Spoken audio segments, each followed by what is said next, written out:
Assalamualaikum warahmatullahi wabarakatuh. Salam sehat untuk kita semuanya.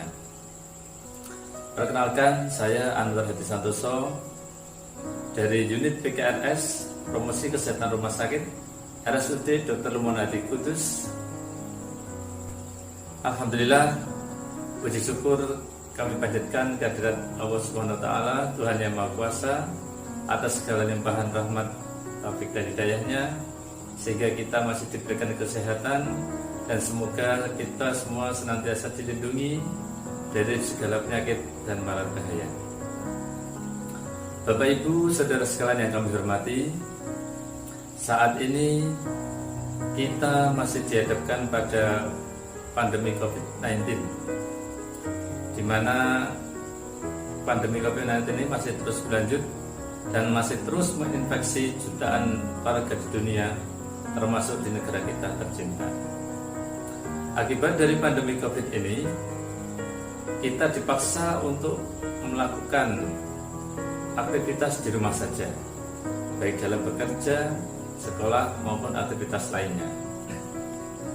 Perubahan ekstrim ini memberikan dampak yang luar biasa, terutama di bidang kesehatan dan ekonomi. Pada awal bulan Juni 2020, Presiden Republik Indonesia Bapak Insinyur Joko Widodo menerapkan sebuah tatanan baru, yaitu tatanan kehidupan new normal, di mana kita diminta untuk bisa bersahabat dengan COVID-19 ini agar tetap produktif dan bisa melangsungkan kehidupan ini dengan menerapkan protokol kesehatan. Kami akan mencoba untuk membahas tentang sebuah topik, yaitu upaya pencegahan COVID-19 di masa new normal.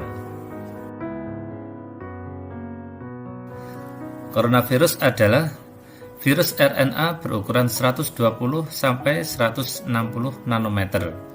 Jadi sangat kecil sekali ya. Pada manusia biasanya menyebabkan penyakit saluran pernapasan, mulai flu biasa hingga penyakit serius. Coronavirus jenis baru dilaporkan mulai muncul di Wuhan, Cina pada 12 Desember 2019. Kemudian diberi nama Severe Acute Respiratory Syndrome Coronavirus 2 atau SARS-CoV-2 dan menyebabkan penyakit Coronavirus Disease 2019 atau yang lebih dikenal dengan COVID-19. Tanda dan gejala dari COVID-19, yang pertama adalah penderita akan mengalami panas tinggi, biasanya suhu di atas 38 derajat Celcius. Kemudian yang kedua, hidung mampet. Yang ketiga, hidung berlendir atau ada ingusnya. Yang keempat, batuk. 5, nyeri otot. 6, sakit kepala. 7, sakit tenggorokan. 8, kelelahan berlebihan. 9, sesak berat. Dan yang 10 adalah mual muntah.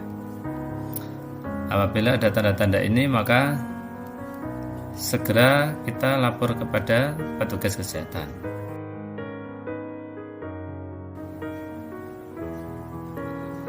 Tentang COVID-19 dan cara penyebarannya, gejala umum biasanya demam, kemudian lelah dan batuk kering.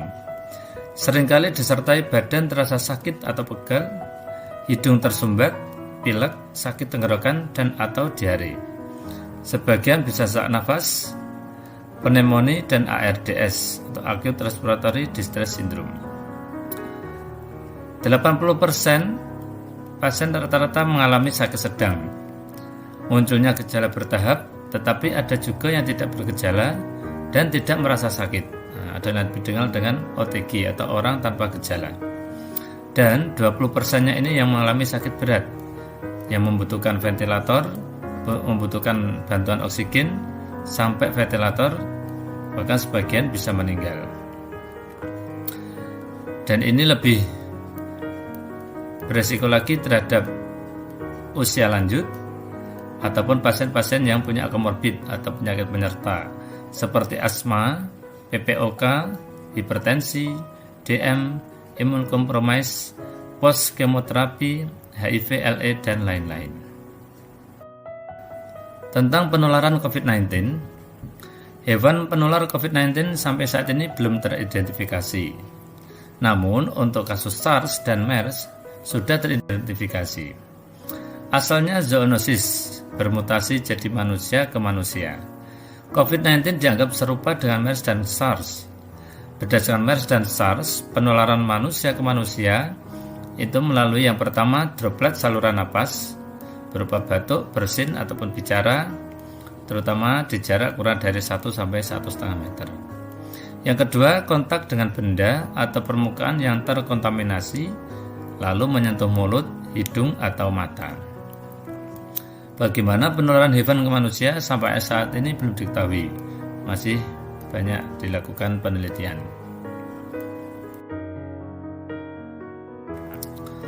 Dan cara pencegahan penyebaran dari COVID-19 itu sendiri, ada beberapa hal yang bisa kita lakukan. Di antaranya adalah yang pertama, kita lakukan cuci tangan dengan sabun dan air mengalir selama minimal 20 detik. Yang kedua, menutup mulut dan hidung dengan menggunakan masker. Yang ketiga, membersihkan tangan dengan cairan hand sanitizer berbasis alkohol. Yang keempat, hindari berada dalam kerumunan. Yang kelima, hindari berkumpul di tempat-tempat umum. Yang keenam, memasak dan memanaskan makanan secara menyeluruh, artinya dipanaskan dalam suhu tertentu. Yang ketujuh, hindari bersentuhan dengan binatang secara langsung.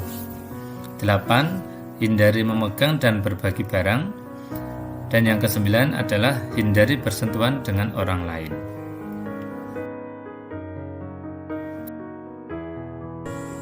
Ada 6 langkah cara cuci tangan yang benar. Sebelumnya, kita basahi dulu tangan kita dengan air, kemudian ambil sabun secukupnya. Yang pertama, kita gosok telapak tangan sebanyak 4 kali.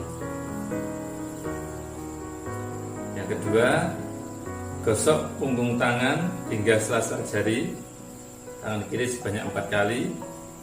Kemudian bergantian pada tangan kanan sebanyak 4 kali. Yang ketiga, gosok kedua telapak dengan jari rapat-rapat sebanyak 4 kali. Yang keempat, jari dirapatkan sambil digosokkan ke telapak tangan sebanyak 4 kali. Yang kelima, gosok ibu jari secara berputar dalam genggaman tangan kanan sebanyak 4 kali. Jadi begini. Kemudian sebaliknya dilakukan juga selama 4 kali.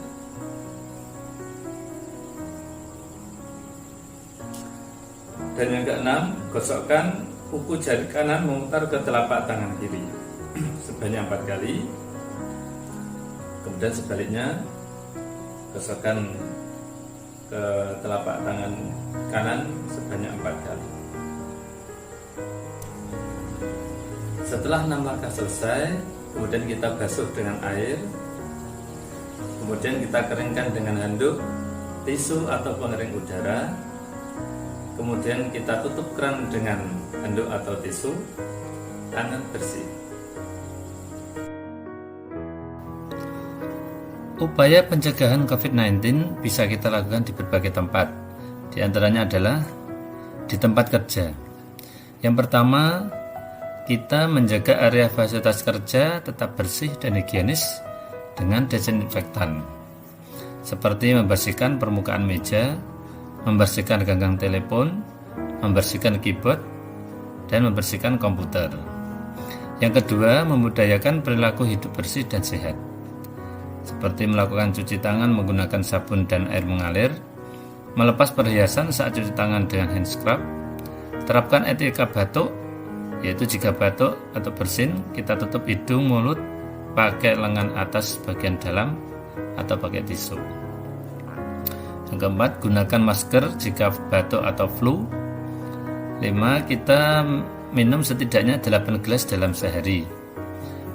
Selanjutnya, mengkonsumsi gizi seimbang, tidak menyentuh wajah, olahraga sedikitnya 30 menit per hari, kemudian cek suhu secara berkala, batasi berjabat tangan, gunakan siku atas untuk membuka pintu, dan gunakan siku untuk membuka lift. Adapun tips pencegahan setelah berpergian, ketika kita pulang dari kantor atau pulang dari tempat-tempat umum, ketika pulang sampai rumah dari bepergian, jangan lupa untuk selalu membersihkan diri sebelum bercengkrama dengan keluarga. Yang pertama adalah kita bisa membuka sepatu atau sandal sebelum masuk ke dalam rumah. Jadi sebelum masuk rumah kita sudah lepaskan dulu. Kemudian kita semprot desinfektan pada alas kaki maupun pada peralatan yang kita gunakan, seperti pakaian, ponsel, pulpen, laptop, dan lain-lain. Buang semua yang dipegang dan yang tidak dibutuhkan lagi, seperti kwitansi, kertas, dan lain-lain. Selanjutnya, jangan menyentuh apapun di dalam rumah. Lakukan cuci tangan dengan sabun dan air selama 20 detik. Lepaskan pakaian yang dipakai dan masukkan ke dalam tempat cucian yang tertutup. Kemudian langsung mandi sebelum bersantai dan atau berkumpul bersama keluarga. Selanjutnya, tips keamanan pangan di warung makan. Ada beberapa hal yang perlu kita perhatikan juga. Yang pertama adalah kebersihan. Pastikan warung, tempat memasak, dan peralatan makanan ada bersih. Yang kedua, jangan lupa untuk kita melakukan jaga jarak fisik atau physical distancing setidaknya 1 meter dengan pengunjung lainnya. Penjual dan penyaji makanan menggunakan masker dan sarung tangan. Kemudian penjual atau penyaji makanan dan pengunjung jika makan di tempat selalu cuci tangan pakai sabun dan air mengalir selama 20 detik atau gunakan hand sanitizer. Pilih makanan yang baru dimasak, hindari gorengan yang warna sudah gelap, sayur yang kelihatan sudah berulang dipanaskan. Dan yang terakhir, beli makanan dan segera bawa pulang. Jadi ini lebih aman, kita beli kemudian kita bawa pulang untuk menghindari kerumunan dengan banyak orang. Dari sini kita bisa tarik kesimpulan, ada beberapa poin yang bisa kita ambil intinya, yaitu yang pertama, pentingnya melakukan upaya pencegahan di masa new normal pandemi COVID-19 dengan tetap melakukan protokol kesehatan. Membiasakan perilaku hidup bersih dan sehat atau PHBS dimanapun berada demi kesehatan diri sendiri, keluarga, dan masyarakat sekitar. RSUD Dr. Lumana di Kudus siap menyongsong new normal, selalu berusaha memberikan pelayanan setulus hati dengan segala fasilitas yang ada, baik sumber daya manusianya maupun sarana prasarananya. Masyarakat tidak perlu khawatir maupun takut untuk berobat. Yang perlu diingat baik bagi pasien, penunggu maupun pengunjung lainnya, tetap menerapkan protokol kesehatan. RSUD Dr. Lumana di Kudus menyediakan tempat cuci tangan dan sarana pendukung lain untuk kesehatan dan keselamatan bersama. Dan yang terakhir adalah mari kita perkuat imun dan iman kita. Semoga wabah ini segera berakhir. Ayo hidup sehat, sehat diawali dari kita. Demikian yang dapat kami sampaikan. Semoga bermanfaat. Kurang lebihnya mohon maaf. Mari kita jaga kesehatan, tetap semangat, dan jangan lupa bahagia. Sekian, Assalamualaikum warahmatullahi wabarakatuh.